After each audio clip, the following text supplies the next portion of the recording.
ಇಂದು ರಾಘವೇಂದ್ರ ಸ್ವಾಮಿಗಳವರ ಹೊರಭಾಗದ ಶಿಲಾಮಂಟಪದ ಪ್ರಾಕಾರದ ಶಿಲಾಮಂಟಪಕ್ಕೆ ಅನೇಕ ಆಸ್ತಿಕರು, ಶ್ರದ್ಧಾಳುಗಳು, ಭಕ್ತಾದಿಗಳು ಸ್ವಇಚ್ಛೆಯಿಂದ ಈ ಯಾವ ಸುವರ್ಣ ಕವಚದ ಸಮರ್ಪಣಾ ಕಾರ್ಯಕ್ರಮವನ್ನು ನಾವು ಇವತ್ತು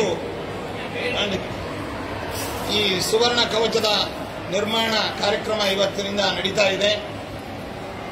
ಇದಕ್ಕೆ ಶ್ರೀಮಠದ ಯಾವುದೇ ಹಣವನ್ನು ಕೂಡ ಇದಕ್ಕೆ ವಿನಿಯೋಗಿಸದೆ ಭಕ್ತರು ತಮ್ಮ ತಮ್ಮ ಸೇವೆಯನ್ನೇ ಅವರೇ ಸ್ವಇಚ್ಛೆಯಿಂದ ಸಲ್ಲಿಸ್ತಾ ಇದ್ದಾರೆ.